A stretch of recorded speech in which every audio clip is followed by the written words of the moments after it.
Now, I'm only still awake getting this episode posted tonight because I met at least, 5 million people.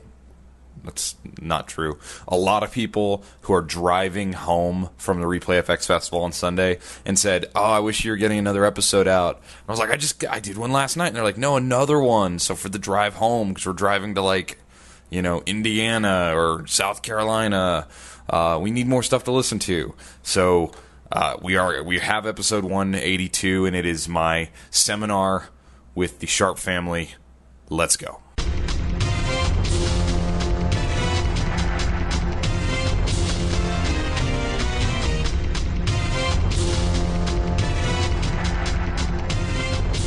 Welcome to Coast2Coast Pinball. My name is Nate Shivers. Podcast commentary out of quarters, yada, yada, yada, yada. Tonight, 182, very special episode. And warning, spoiler alert, the winner of the A Division in Pinburg 2015, the A finalist winner, will be spoiled in this episode. So if I know there's some of you who avoid spoilers and try and listen to the stream, but maybe you downloaded the podcast and you just hit play, here's your chance to step away and go watch the stream from Papa TV and see for yourself. I will tell you this, it was all really awesome. I mean, the whole event was awesome.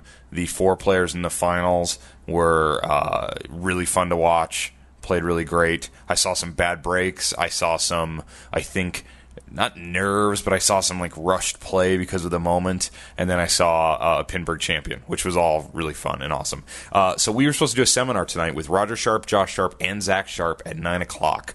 One of those people was not available at that time, so he was busy, maybe playing in a pinball tournament, which ran long. So we had to come back and try and do it later. The room where we were going to record the seminar was busy. They had a Tetris seminar going on, and it was going late. And we just decided, let's just record the podcast. Let's just, Roger, Josh, Zach, and I, let's sit on the floor in the lobby of this area and just literally record the podcast. So we did it. And then I would say by the time we were about halfway through, we had about 30-ish people sitting on the floor with us, being amazing listeners and participants in what turned out to be a really fun discussion with the Sharp family. I had a blast doing it. I'm exhausted from Replay FX. We will unpack and discuss the Replay FX Festival at length in episode 183, and I look forward to doing that. It was awesome. But this is the end. I'm not going to even come out at the end of the interview. This was a lot of fun. It's Roger Sharp's birthday, so happy birthday to him. And here's our chat tonight on the floor, literally. Where are we? We're in Pittsburgh. I don't even know. The Westin, I believe, with the Sharp family. I hope you guys enjoy. I'll talk to you again soon. Thank you guys for joining us here on the floor. I appreciate it. This is the most interesting setting for a Coast2Coast Pinball episode ever. Obviously, you're here to hear from the Sharp family. Roger Sharp, Zach Sharp, Josh Sharp. Let's give them a very quiet little golf clap in here to be respectful for the Tetris players. Just to set the stage for everybody at home listening, we are literally in the lobby of the room because Zach Sharp was busy winning Pinburg 2015. Another golf clap for Zach Sharp winning Pinburg 2015. He is the champion. The monkey is off Zach's back. Major championship won. So we missed our slot, and we decided we're just going to have this anyway. We've got a dozen or so friendly listeners and fans of the Sharps out here to talk. We're just going to talk about some stuff that happened this weekend, talk about some pinball history, and then answer any questions anybody might have here on this most intimate episode of Coast2Coast Pinball, as it may be. My notes kind of started out saying Pinburg final outcome, and I wrote that thinking it could be anything. It could be just a bunch of I don't want to talk about that. Like Star Trek a few months back. We're going to at first talk about Zach Sharp's run to the championship. So you come into this with lots of second places, lots of thirds and fourths over the years. How do you feel right now with this giant trophy sitting behind you, knowing that, okay, banner, name on it, check? Relieved, happy. Normally I'd say, you just twisting that I was saying all those second places, but no, I am just thrilled it happened. If I take you through the highlights and lowlights of I'd love the highlights and lowlights of the weekend. First day went very smooth. I was pretty consistent. And then the wheels started falling off on the second day. I had my first ever 1 in 11. What do you attribute getting a 1 to in a session? I actually played really good, which was funny. I just got beat and made a couple dumb mistakes, but I mean, you played the same bank I did. Soundstage. Oh, yeah. I rolled it, got last. Rolled Soundstage and got last place on it. Funhouse, I tilted away a bonus that would have got me third place, but I still put up close to 7 million. I think it was like 6.5 million. Last place. Future Spa, 120,000. Not great, but last place. And then Tron, which I was, Zach, it's your game. It's like, yeah, the way this round's going, third place. So I think one of the things that'll end up when you look back on this years from now, winning Pinburg 2015 specifically, is the level of competition with some of these younger players, the Josh Hendersons, the Raymond Davis. I mean, the competition is getting fierce, and there's just the number is bigger. There's more good players. Windows closing. Yeah, well, I don't know about that. Congratulations. I think it's a big one, and I thought it was a pretty special moment having, a large chunk of the top pinball playing community sitting right there. Cool. It was very cool.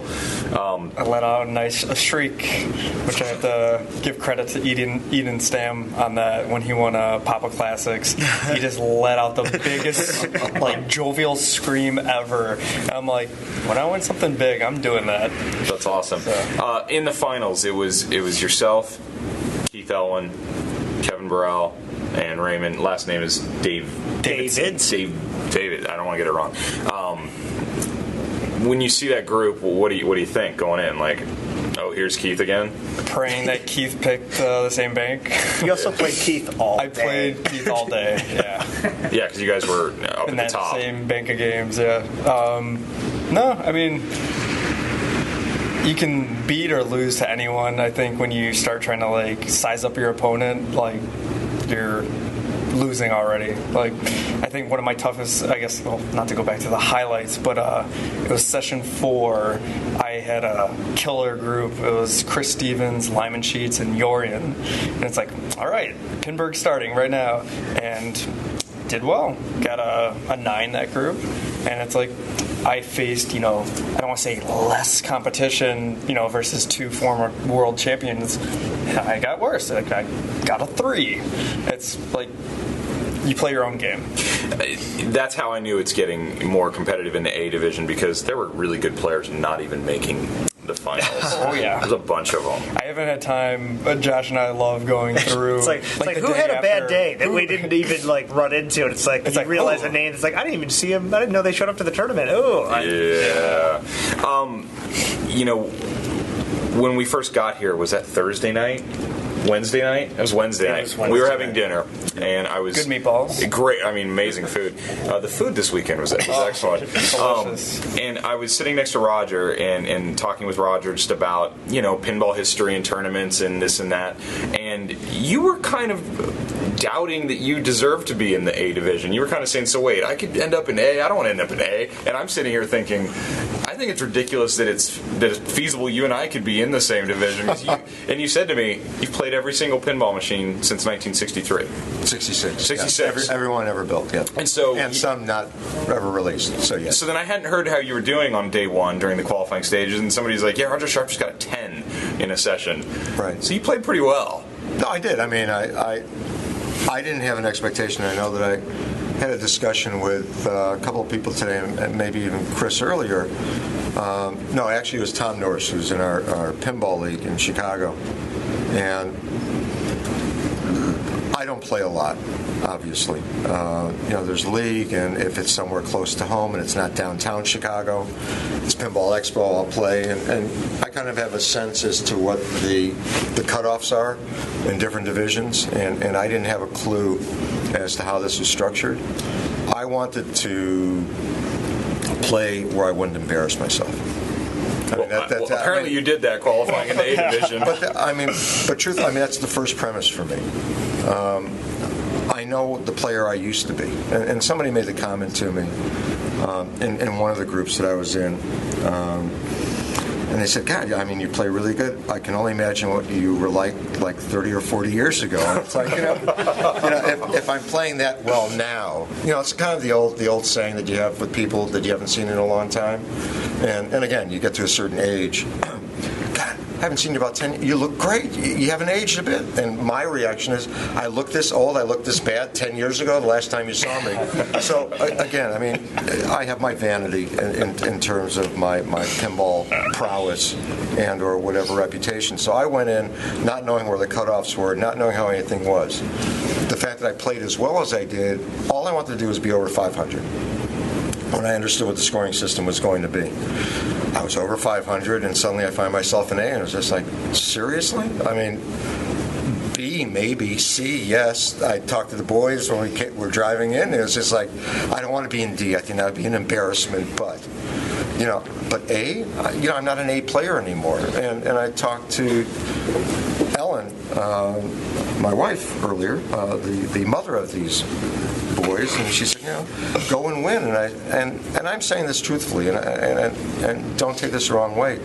The worst thing, for my feeling, the worst thing that could happen to pinball is if somebody of my age, forgetting about reputation or anything else, were to win a major tournament.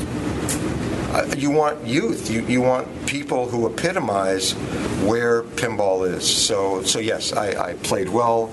I qualified. I was shocked and amazed, and didn't make the cutoff, and didn't feel the need to play in the consolation tournament. But I'm glad that they staged the event that they did. Was the physical nature of a 2-day long session-oriented tournament, was that a problem?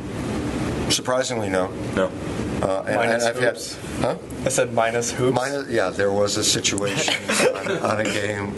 I was playing hoops in the group, and literally the ball was coming down. I think it was like the lights or whatever else, and I kind of blacked out as I flew. I'm going to have Steve Bowden add lights to reasons I drained. Right. It's minor stroke. Minor stroke. Minor stroke. That's the reason why I drained. But no, I mean, look, I have 2 ruptured discs. I have a wrist that's still healing. So, yeah. I still golf. I still play golf. I have my medications that I take as an old person. No, it was not as bad. And what I loved about this event, different than others, is the break time and the fact that the hotel was so close. I was able to go back to the room, put on my heating pad, add a little icy hot, and it's like, okay, let's go back, take a couple of Tylenol, and let's go back for the last 2 sessions. So the physical nature of it is the part that I thrive on. It's how Papa was started. I mean, I've always believed that pinball should be an endurance.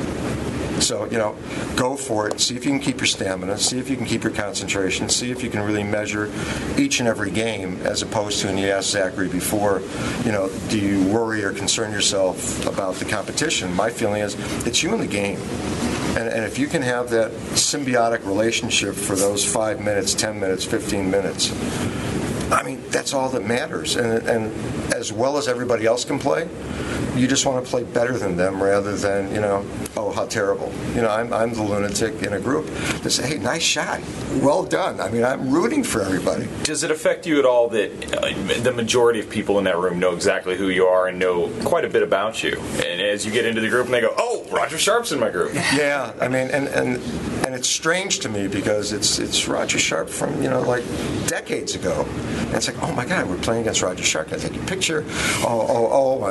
Yeah, I mean. And now I'm going to beat you. Yeah, that's the whole thing. Yeah. Jim, can we take a picture? I just beat him. Yeah, wow. Okay. So, anyway.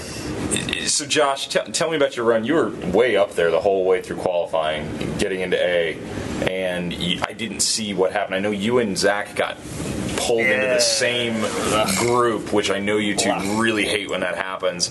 How did things go for you, and what were your thoughts on Pinburg 2015 as an event?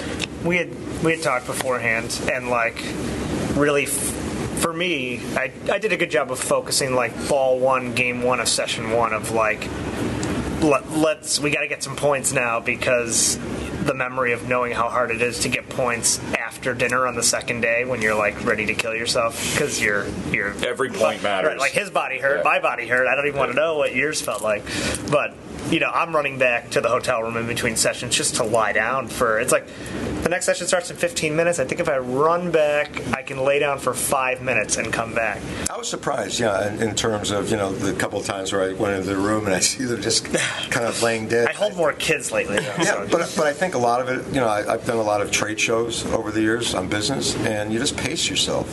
And I didn't think that I was as exhausted as they seemed to be, which really surprised me. But if you saw me during the tournament, I was usually sitting on the concrete floor. Because my rule is just don't stand unless you're playing, because you're going to need your knees as long as possible. And don't move a chair because Bowen's going to yell at you. When you and I first started doing shows together, I think I was just joking with you that your ranking had slipped historically, and you said the family, the kids, all valid. As I've gotten out to a lot of these bigger tournaments that you're playing at, you seem to be playing really good pinball. Yeah, playing all right. You're can't complain. Yeah. What's it going to take to match that trophy, you think? Is it just the right breaks? Got to make your putts on Sunday, man. Or Saturday. Putts on Sunday. Yeah, I guess. I can make all the putts I want tomorrow. Doesn't matter. So we were all walking back from lunch the other day, and a really interesting conversation broke out that I think is fascinating in sort of the history of pinball. Roger was talking about. I was actually asking for help on a game we were about to play because that's what I did all weekend long. Hey Josh, how do you play this? Zach, what do I do on this? Roger, do you know this game? All weekend long. And they gave me an idea, and Roger's, no, don't do that. Just do this. And Roger goes, these guys, they just want to run and gun all the time. Or I want to run and, excuse me, I have it backwards. Because they just want to trap up and aim. And he's like, you just got to flip the ball and hit the shots. How has not just, we all talk about pinball games and how complicated they've become. Right. And do we need simpler pinball and that? I think the question here I want to ask is, how has the playing changed from when you were playing and starting Papa to how we see it now? And is it good, bad, or is it just different? To me, it's totally different. I mean, I'm assuming that everybody here caught at least part of the finals in terms of the wall. I'll comment, at least because it was played more frequently, a game like Hot Tip. I mean, we never thought of... we didn't dead pass, we didn't dead flip, we didn't shats it or whatever else any of the terms are. I mean, if the ball was down on a left flipper, you went for targets. Or the captive ball. Or the captive ball. Why isn't Zach shooting the captive ball? Because he wants to win. You went for your power shots off the right flipper. I mean, the difference today is that so many of the games are much more balanced in terms of what the features are. Where you can basically take over more control. I made an observation and a comment to somebody that, I predate multi-ball, if you will, forgetting about games like Fireball and some of the other earlier games. But when multi-ball really kind of came into vogue, and Firepower was a game that kind of turned that around, that Steve Ritchie designed, and you could steal somebody else's ball, which is always a fun thing to do. But we never thought of trapping. I mean, you played. I made the comment. Larry DeMar was like incredible. He could play multi-ball and keep 3 balls going. And I was like, damn, this is great. No one ever thought of like stopping and staging. Yeah, we did do that, but it wasn't like dead flipping over or anything else. So I think if you take a look at the games and the geometry of those games, there's a fundamental difference today in terms of how players approach them. So that, yeah, I'm the one that's going to make a backhand to the spinner on Wizard. And I did it, and I won in my group on that game when I had a chance to play it, and it was just like, seriously? I mean, where are these people going? And if I'm off on that backhand, because I don't want to do a pass over, at least I'll get into the jets and maybe nudge it back up and get back into the kick-out hole and make my way around. And if I go too quickly, I can actually hit one of the 3 targets. I mean, that's the mentality as opposed to forcing my approach to game playing to suit the game. I guess I'm from a different era where... I think the game design, though, dictates that, because you talk about, like, and I've talked about this, like putting the ball into areas for it to go. Right. Like modern games don't have areas for balls to go. They either go to shots that are made or they don't go to shots that are made, and you're in trouble. So like, Wizard's a good example of like, you can get the ball into the middle and have it bounce up and collect your flags just by placing the ball in a range of a spot and then having some sort of magical pinball ball is wild stuff help. Yeah, but I like to do things that were, unusual. I don't know. It's more of just it's an interesting comment on just design philosophy change. I think with modern games, which is very shot based. Well, but the big difference, I mean, truthfully, and I think everybody here probably knows Lyman Sheets. I first met Lyman. The first game he ever played, which is just remarkable to me, was High Speed. And it's a 1985 game. There was no pinball for him prior to that until he started going to some events and saw older games. I mean, that boggles the imagination.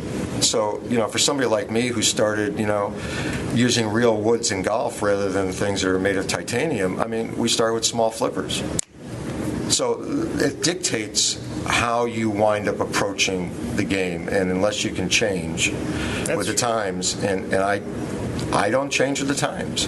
I mean, I'm comfortable trying to not force the rhythm, but feed into it, and I know that I'm going to be a shot away or 2 shots away from a sequence where I have a comfort level, and suddenly it's like lights are out. And it's a different mentality than what Zachary and Josh and everybody else in this era, yourself probably included, how you approach a game, strategically how you analyze what do I have to do, in what sequence do I want to do it, what is my ultimate reward, and I'm the lunatic saying, God, that ramp feels so good, I just want to keep on hitting it. I know I'm not scoring, but it doesn't matter to me. And eventually, that will lead to something for me. As an opponent, I love that. Yes. Keep shooting that shot. It's worth nothing. Roger's going to take 58 shots, and I'm just going to take 2.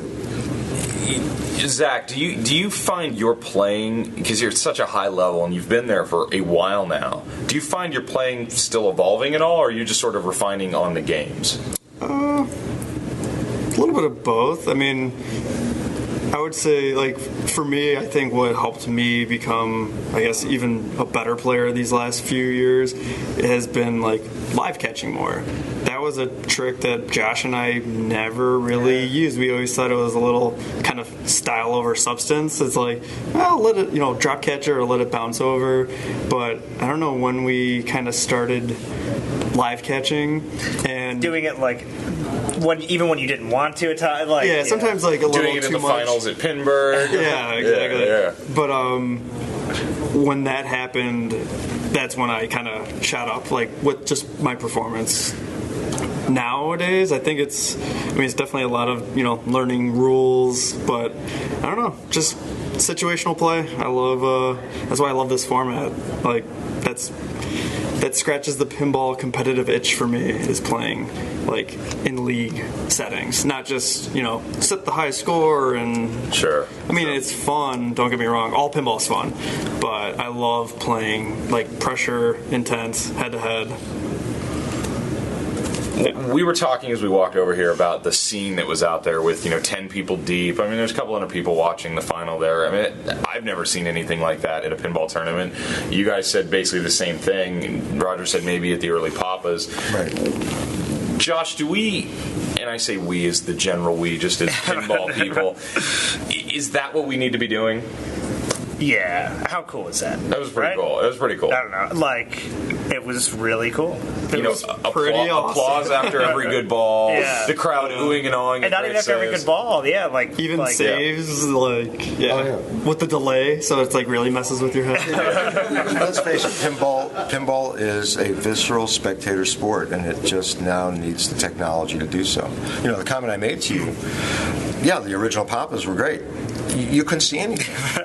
I mean, hi, is somebody standing over here to Lyman's been look? Playing for a while. Right, he's been playing for a long time. Do you see a score? I mean, now we have cameras and you have monitors. But not a scoreboard. No scoreboard. That was my big thing. We need a scoreboard. Right. But I think that adds to it, and I think that, it's unfortunate. Look, I've been around too long, but there have been different events where you go and it's like 6 people. It's the 6 finalists and everybody else left, and people are starting to pack up their games in another room, and it's like, God, it's Sunday afternoon, and or pack up the tournament games themselves, right, and start packing up the tournament games, and it's like, what the heck is this about? You want to be able to celebrate the greatness of superior play, and it really does epitomize, not only for competitive pinball, but for hobbyists and enthusiasts. It validates the fact that, yes, pinball is a part of all of our lives. And it's nothing, that anybody should look at and say, oh, we're strange or bizarre, weird creatures. It's not an aberration. It's something that should be celebrated and something that should be, taken with much more pride and care. And I think an event like this, staged the way it did. I've asked this question to a lot of the players, including both of these guys. Is pinball a sport? Yeah. How can it not be? I think that, you listen to Zach and Josh talking about their approach to games and their technique. It's no different. I know that I was talking to Chris earlier. It's no different than how do I approach a golf course? Am I walking around with my caddy the first day and taking notes in terms of yardage, pin placement, slope, how fast are the greens, what's the stimp meter on it, what's the rough? I'm looking at the games and I'm saying, all right, let's see. We get practice. People get to play a little bit and get a feel for the rolls, get to see, how tight is the tilt, where are the feeds coming out of. So, yeah, I think that if you take a look at any sport and the preparation that goes into playing that sport, I think that pinball has the desirable assets that make it a sport. Physical endurance for events like this that go on for a long period of time. Think of people who run marathons and whatever else. You have to do some training. You want to have a decent diet. You want to get to sleep. Okay, be rested, and it's not party time until it's over. I made the exception with you guys. I said it yesterday. I actually ate during a competition. I never eat. Never. I'll eat at the end of the day something light, but if I'm going to be competing or if I'm at a trade show or something else or an event, yeah, business dinners aside, but to take that kind of a break, no. I want to stay hungry. I want to keep all my senses and my wits about me. So I think that, yeah, and to Zachary's point, you kind of train, you practice. You do different techniques, different things. And so whether it's you're playing tennis, baseball, any sport, I think, yeah, pinball does it, absolutely. Question for the crowd here. Who owns a pinball machine in their home? Okay, so... Who owns more than one? Who owns more than one pinball machine in their home? Ouch! Who owns in double digits, just out of curiosity? All right. Okay, excellent. so it's 2015, and you see that. Yes. Let's go back to when you were designing games, early 80s. And we had... Late 70s, early 80s. Late 70s, early 80s. And we had 30 people, pinball players, pinball enthusiasts, in a room, and we asked them that. How many people raised their hand? Probably less than a half dozen. Just a few. Maybe I could ask if anybody here. 1979, first game. You had a 79, you had a game in your house. Anybody else have a game in their home? Rob did? 85. So, but percentage-wise of the games we know back then, games were not really being sold as home entertainment. No, at that point. look, it was something that was affluent. If you think about it in the context, and let's broaden it, it's not just pinball. How many people had an entertainment center as part of their home? You were lucky if you lived in either a large apartment, as many people did in urban areas. I grew up in a 3-story walk-up. I shared a bedroom with my older sister. It was just a 2-bedroom apartment. If you're living in a city, or if you're living, now suddenly you move into a suburb. Thank you. That's for my another event that's taking place in another room. Kevin for those Burrell's listening. winning something tonight. But if you think of families moving into the suburbs, Faith Popcorn, popular figure in the world of communications and advertising, back in the early 70s, came up with a phrase called cocooning, and I think that people wound up buying things in their home. Wow, I have a VHS player, a VCR. Now we can do movies. We don't have to go out to movies. Cable TV wound up happening. Let's get a pool table. Wouldn't that be fun in the basement? We'll do a little rec room. We'll do a bar. and maybe we'll get a jukebox. Maybe we'll get a pinball machine. I mean, I think that is how it transpired. So it wasn't something that people thought of as, wow, I want to recapture that. Why? Interestingly, if you take a look at the growth over the past 20 years, it's because of the lack of places to play pinball. The direct correlation is that, when I did my book, I think that the fact that the book has endured for so long is the photography of James Hamilton and my unwillingness not to take pictures everywhere to show where pinball could be found in the strangest and most bizarre places, as well as places that everybody kind of knew nostalgically. You take all of that away. God, I'm now in my 20s, I'm now in my 30s, I have some money, I'm living in an apartment, or I'm starting a family. Wouldn't it be nice next to the video game system if we got a pinball machine, because there was something I played in college, there was something I played in high school, there's something through a friend, or whatever else, or I've seen an ad around Christmas time, I'm going to buy my husband a game. And I think that that's what wound up happening. So the idea of 1979 is kind of the exception to the rule, and I think now what people are trying to do is to capture some of what is meaningful to them at price points now, in all honesty, that I think are somewhat outrageous in terms of the escalation of prices of games, and the fact that new games have kind of gone far beyond the scope of what I think is really necessary, but I guess it is because people are willing to spend it. Is that partly because people are buying them for their home, and now they don't have to put quarters or dollars into it, and they can just keep pressing the start button, and for them to feel like they got their value out of their $5, $6, $7, $8, I think it's a question. Doesn't it increase in value after you buy it? Yeah, pinball machines always go up in value when you buy them. That's right, they do. Especially the ones that haven't been made. I think it's the discretionary income, and the fact that we put artificial layers on what the price of games are and what their value is. I think that the value for us it's not monetary. I mean, I have 25 games at home, and I have 5 antiques. The first one ever patented from 1871. I mean, Josh has a growing collection, and he changes out. Zachary has a collection not as big because his living space isn't as big, so people are babysitting games or whatever else. And I think whatever games you wind up purchasing, there's a method to the madness as to why you're doing it. I'm trying to make the argument with the price of games, and I did this recently, that games were sold as a way to make money. You can go all the way back into where there's reports of stores only staying open because they had pinball machines in there to get people's money. Right. The store wasn't profitable, but the pinball was. And now we have this flipped switch, especially in the United States, not so much in Europe, where more games are being sold into the home, not to make money, just to be the entertainment center.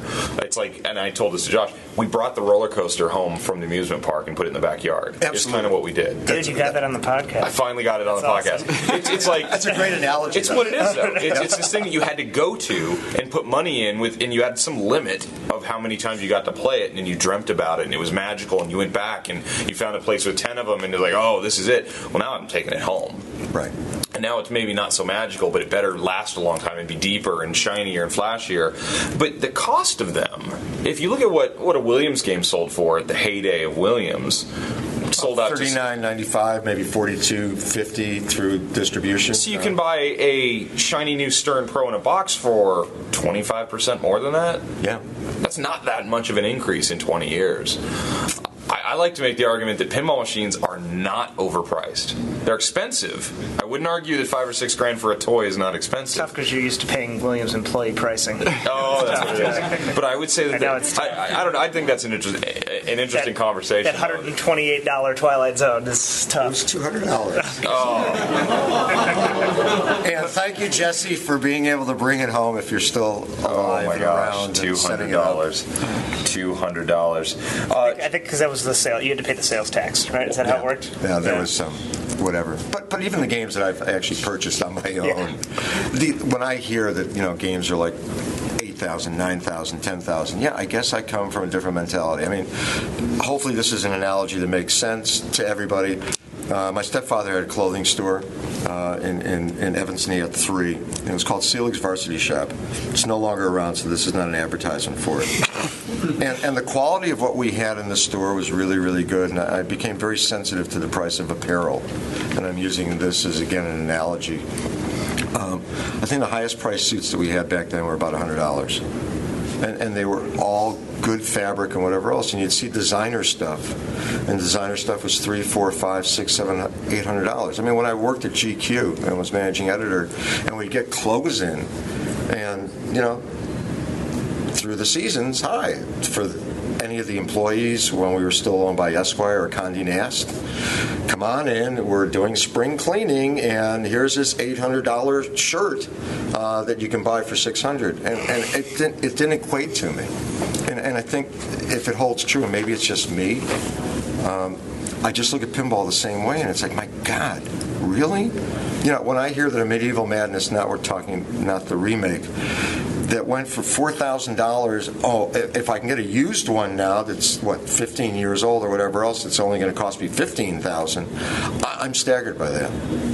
My coin collection has not accrued in value the same level that pinball machines have, and I've been very proud of the coin collection that I had at one time.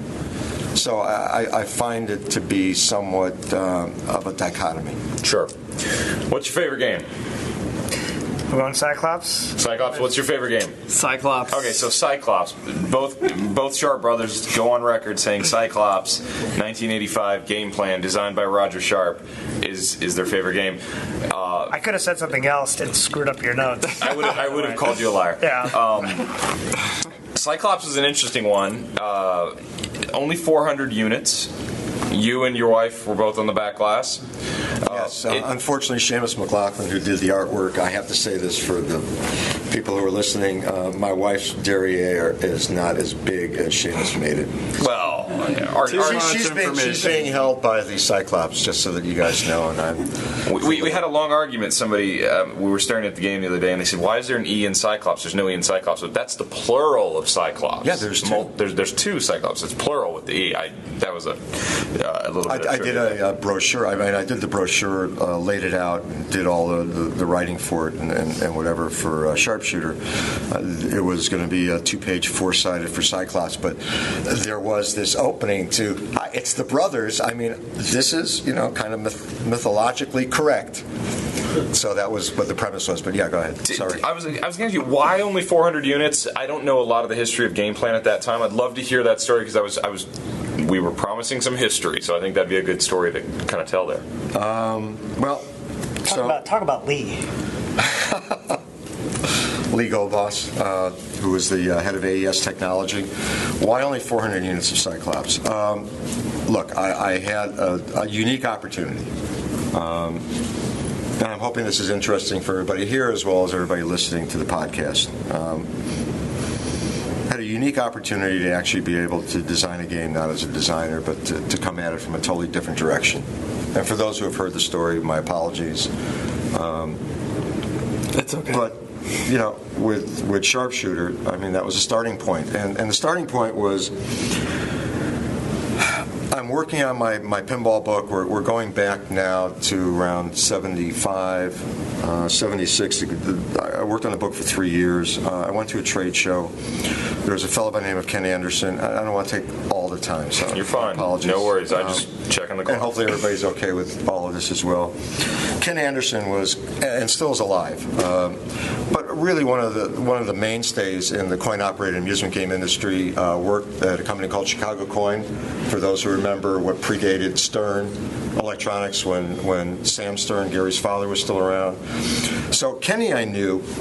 And I went up to Stevensville, New York, and there's a reason as to how I'm doing all this for all of you, to hopefully answer the question really for the first time. I've never gone into this kind of depth. About why Cyclops had a crappy production run? Yeah, the depth of it. So, I haven't heard this. Yeah. Good. I know. So anyway, it was a time where I went with Ellen, my wife. I used to go to these shows, and she said, she really wanted to go, and said, you're not going to like it. And she got roped into sitting at the Play Meter booth because they needed somebody to fill in. Anyway, so we had dinner. I meet with Ken Anderson and with Lee Goldboss, who is starting a pinball company. And what is the game that they show me? They show me a cocktail table based on real cigarettes. I am a staunch critic of anything having to do with alcohol, tobacco, and it's like, so what do you think? And there hadn't been any cocktail pinballs. This was the first. The game was really nice, and I hate it. It is the worst. Well, then you're not going to like the one we're coming up with. We're coming up with Foxy Lady, or I think it was Black Velvet, which is the next one based on alcohol. So I go into Chicago, and anyway, I had a design idea. I wrote it on a little piece of paper, made the drawing. I showed it to Lee, and I said, but the game would be too expensive. And he called up. Wendell McAdams was wonderful. He headed up engineering at Game Plan. I had been at Chicago Coin and a couple of other companies. Called Wendell in. I showed him the drawing. The circles are this, that, and this is the drawing for a sharpshooter. And he looked up and he said, it's going to be too expensive. And Lee asked me the question. He said, but would it be successful? And here's a company that wanted to get into real pinball, different than the boutiques today. And I said, if I know anything about pinball, yeah. And he said, let's build it. I start that premise for the story because what wound up happening with Sharpshooter was absolutely a success. To the point that Bally, at that time, which had really kind of ridden a wave, wound up putting pressure on the vendors in terms of getting parts. If you guys have ever seen Sharpshooter 2, which came out in around, 84, because there was demand for the original game, we changed the artwork so I look a little bit more like Tom Selleck. That's fine. But we couldn't use the star rollovers for those who know the game. I had to change it to a rollover switch because Bally was going to sue us.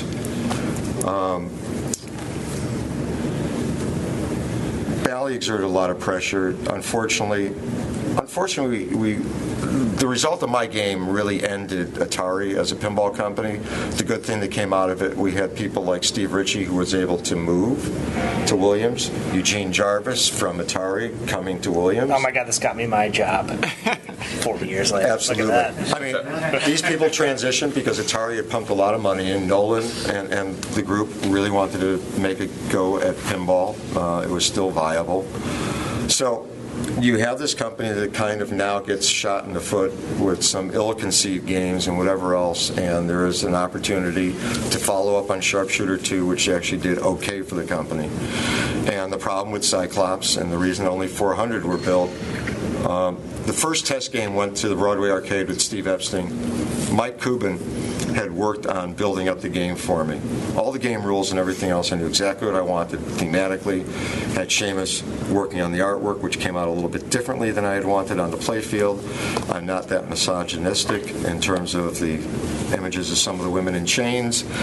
Anyway, there should be one piece.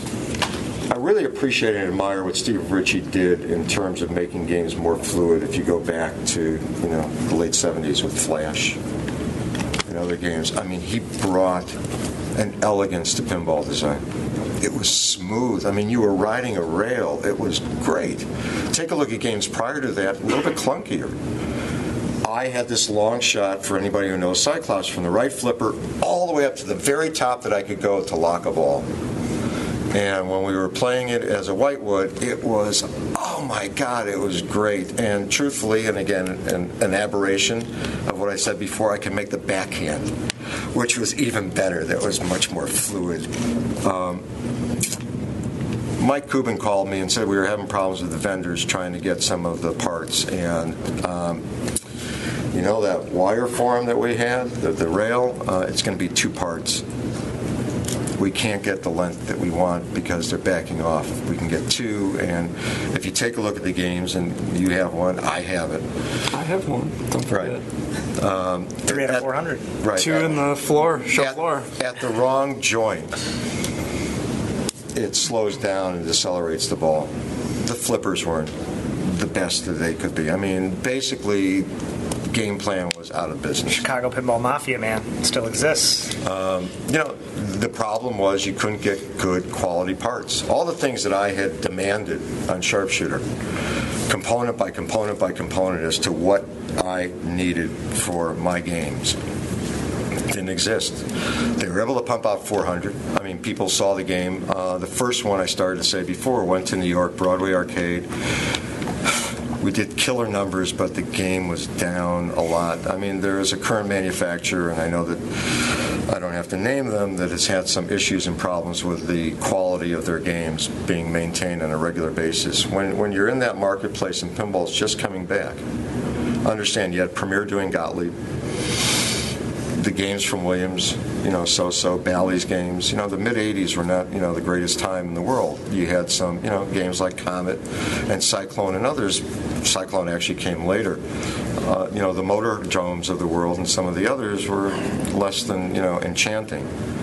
So we had a great opportunity, and the problem was with that opportunity, it was met with utter disaster. So they were able to eke out about 400, and the company after that had Andromeda.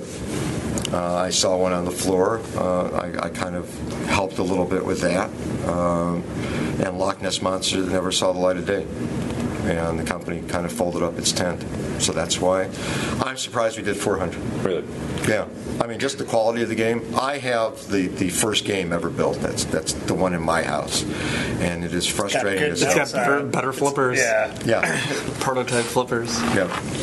So, yeah, I mean, and I know I'm appreciative of the boys thinking that way, and I've gotten a lot of feedback over the past couple of years that now there have been games available for people to play, and it's like, wow, the rules, and God, look at what you did, and it's like, thank you, yeah. So, sorry, that was a long story. But. Wait, I've got one follow-up question, which you might be asking. Absolutely, go for it. What's your favorite game? I have favorites from different eras. Not Buckaroo anymore. No, Buckaroo was never a favorite. Cowpoke was. Cowpoke was a game that just vexed me. I mean, when I started playing pinball. Hurdy-Gurdy was the first game I ever turned. I mean, that's what turned me into knowing I am damn good and I can beat anybody and do anything I want in a game. I love Sharpshooter. And Sharpshooter is my homage to... Free Fall Sky Jump. Go ahead. And Satin Doll. I thought, wouldn't it be neat, and I know it's become a signature of my games, for the 3 or 4 people in the world that have ever played Global Warfare or have seen some of my other designs of games that didn't make it into the world, different than obviously Barracora or Stingray. I thought, wouldn't it be neat if I could have drop targets and jet bumpers placed in such a way where you'd never have to flip and you could complete the bank. Because I tried to universalize in the games that I did for the average player as well as, in quotes, the skill player. And again, we're talking about a different era where skills were different. But I thought, wouldn't it be great to have that sense of accomplishment? I mean, the games that appeal to me are the games, and I know that Steve Ritchie and George Gomez and others always talk about the fan. The 5 key shots, whether it's ramps, loops, or whatever else. My thing is, wouldn't it be nice if you could offer something where a player feels that they can accomplish? So if you have a fan, and think of some of the games that are your favorite games, all of you sitting here, or all of you listening. Maybe there's an outside lane, there's a spinner, and an interior loop. The reason that you're going to have things next to each other, or a target bank, if I miss, but I hit a target, I feel good because people think I was aiming for the target. They don't know that I missed by about 4 inches for the ramp I wanted to hit. There's a lot of that happening this weekend. Right. That's the beauty of good design for the average player. It makes you feel special because, wow, look at what I did by mistake. And if it turns out to be good because you get a sequence of 2 or 3 shots as a result of that miss, I mean, then it's magic. So my favorite game? Yeah, I guess, I love Sharpshooter. I love my own games. The boys know that any of my games that I have, I will never sell. They get to fight over it when I die. We own them all. And you own them all, so I guess there's going to be a lot of duplicates. Big house sale when I'm gone. Prototype Cyclops taking offers. 10,000 by Christmas. Before we take some questions, happy birthday. Yes. Thank you. Happy belated birthday now for you. Thank you. Thank you. Yes, and happy birthday. Thank you. Yes, happy birthday. Mr. Shivers, He gets to vote in the next election. I am so proud of him. I could officially run for president last year. So I just kind of wanted to end before we do the questions with this. Do you guys know this quote? Playing pinball is like making love. Oh. It demands the complete concentration and total emotional involvement of the player. Nothing else will do. Do you guys know that quote? Did you pull that up just now, or did you have it ready to go? He had it ready. I have it ready. That is a quote from Roger Sharp, and I love it. That was about as far as I got. Then I shut the book. Shut the book. Pictures are great. Yeah, pictures are nice. Anyway, I like it. I think that's awesome. Questions from the crowd. Anybody have anything you'd like to ask anybody up here before we wrap up? Yes, sir. Roger, in 1999, Williams shut its doors. What was your reaction? Did you think, this is it, pinball's over? Question is, what did you think when Williams shut their doors? Is that the end of pinball? We kind of knew something was coming. For those who have seen Greg's video tilt about, in quotes, the end of pinball, I will state, I always will, that it wasn't that Pinball 2000 was a failure. It was incredibly successful. We did close to 12,000 Revenge from Mars. We did another 8,000 plus episode ones, despite Jar Jar or whatever else. If you take a look at those numbers, those production numbers were greater than what we had done in volume the 4 years prior, all combined. The problem was, and it is a problem that has affected the industry going back to the late 70s, early 80s. For the people who are just sitting in a Tetris with Blue Planet, who represents the folks out of Russia that created that game and whatever else. The problem that existed back then with Gulf and Western and Columbia Pictures and others was that it was a publicly held company.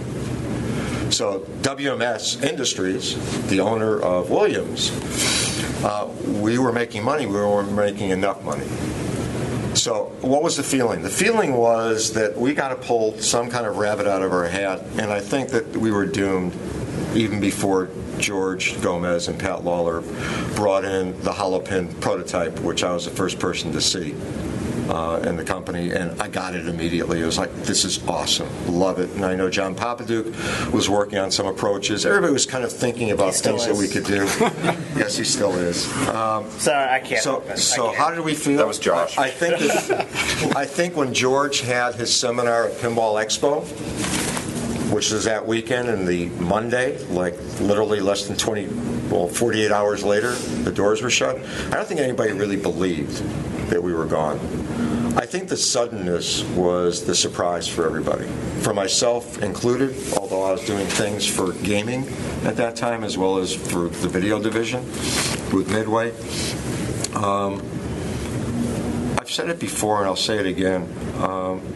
Until somebody replicates the experience that you get playing pinball machines and gives me that tactile, interactive, totally immersive experience. And I'm not talking about playing Wii and bowling or playing tennis. I'm talking about giving me something that's tangible. I'm not talking about passive entertainment and remembering what the codes are for something.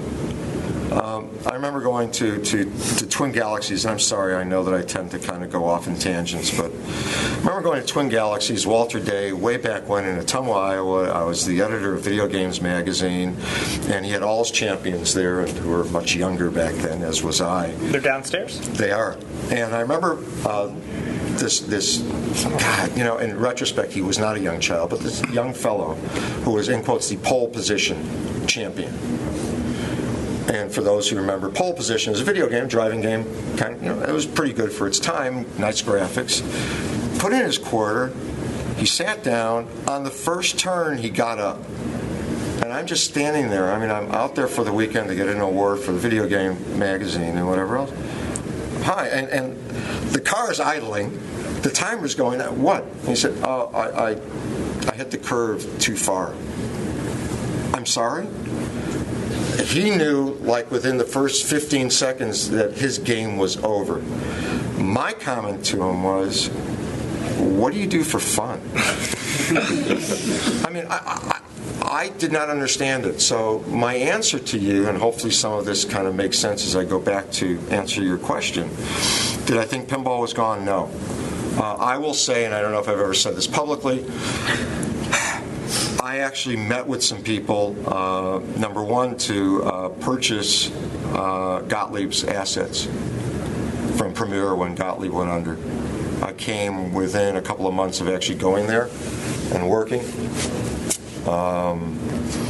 Good thing you didn't. The problem with it was their balance sheet. But I had an investment group. I was going to head up the company. We were ready to plunk down $7 million. And they said no. I came really close to working at Capcom before Capcom went under. Good thing you Mark, didn't. Python. Wait, there's one more. I actually approached Williams right after the closing. I went back to the people that I had before. At that point, we evaluated it at about $8 million, and they never took me seriously because they used the sale of the pinball division, if you will, as a tax write-off. So that I think it was gone? No. I thought that somewhere, somehow, it'd be resurrected. I knew, look, Gary was in business. Things were going to happen. You actually had a couple of European companies that were, out making games. It wasn't the boutiques. I mean, to me, what we are living through now is the 1930s. Forgetting about all the bad stories about people who have done things that maybe they shouldn't have done or whatever else, and however long it takes to build games, what the investment is, and so on and so forth. Think back to the beginning of pinball. And the beginning of pinball were people like David Gottlieb with his family working in a garage, buying wood, painting it, hammering nails in, and selling the stuff. I mean, we're more sophisticated now, I understand that, and the cost of doing business is much more, but you never ever would have had, and it goes back to what you were asking before in terms of people owning games back in the 70s versus now. Who would have ever thought about building games back, in the 80s? In the 90s? In their garage out behind their house, put together a little company, quit their jobs. Nobody would do that. I'm going to do this one-off of Swords of Fury, and I'm going to make it into whatever. I mean, no. I mean, you bought the game, or you played the game, or you appreciated the game because it was out there for you. So did I think that it was over? No. Was I disheartened by the fact that you had some incredible people with some unique skills that only had those skills, and suddenly they were selling real estate and working in automobile dealerships and whatever else? Yeah, that was the part that was more heartbreaking. And I think my appreciation of the industry and how I come to it differently than anybody else is that for me it was all the people. My book, which has endured for far longer than I ever thought it would, is really just a celebration of individuals with unique talents who were kids. The first time I ever met Harry Williams, and I'm talking to this person, old enough to be my grandfather, and we're talking about something that we have some type of a connection to. And he has this enthusiasm and this passion. Steve Kordak. I mean, you can kind of go through the litany of people that I was fortunate to be around who were alive back then, who go back to the 30s, and who shaped the industry, and they were all kind of childlike. So, maybe it's the same for, some people like George Lucas and Steven Spielberg who encounter, old-time directors and movie studio folks and realize, God, these people are of the same level and caliber. And I'm not suggesting that I am. All I'm saying is that those people, I needed to celebrate them. I needed for them to be acknowledged and recognized for the contributions. So, pinball, yes. I believed in it. I had really hoped that maybe Gary Stern would have done more for the 10 years that he was on his own to promote it, to take the gauntlet that had been created by Steve Epstein and myself with the origination of PAPA and doing leagues and promoting and working with charities and doing all the stuff that would have done more outreach and would have kept pinball visible as opposed to, and I'm sure most of you included, Nate, have encountered people saying, they still make those? Yeah. Really? God, I didn't know that. Pinball's still around? Oh, yeah, I played. Oh, yeah, I think it was 1958. Oh, maybe I was in college and I saw. They still do those? In this day and age, it's a computer They age. say, I used to love pinball. And it's like, no, you still do. You just don't see it anymore. Right. Yeah. So I mean, that's the part that's so disheartening and frustrating to me, and why I am so pleased and proud of my sons for what they've done with IFPA and all the other good stuff that they put together. And for people like you, not only here but also on here, who really want to support, we'll call it a hobby, we'll call it whatever, but really want to support and give your devotion to something I really like. Excellent answer. Any other questions we can cover? I know it's getting late for everybody. And the chairs are really uncomfortable. The chairs in this place are bad, right? Well, guys, I really appreciate you doing this. This is kind of awesome in a lot of ways. It turned out to be It's like a campfire. Thank you so much. It's informal. I have really enjoyed this weekend, this event. The amount of effort that has gone into this event is hard to even describe. I think obviously just walking that catwalk and seeing that is like, whoa. It's been amazing. I think that Roger nailed it though when he said it's kind of about the people, because I'm not going to remember all the bad drains. I'm not going to remember all the shots. I'm going to remember hanging out with all the different people. I will remember one specific game, but I'm going to remember the people I got to hang out with, meet, talk about. That's what I always hear from everybody, from these guys to brand new people, is I love getting to meet all the new people and getting to meet guys like Roger and getting to play with guys like Josh and Zach, and occasionally you beat them on something, although not on the Hobbit against Zach. Unfortunately, I tried. So thank you guys for coming out and hanging out and listening to us chat here, and I hope we'll do it again sometime, right? Definitely. All right, thank you guys. Have a good night. Hey, thanks everybody.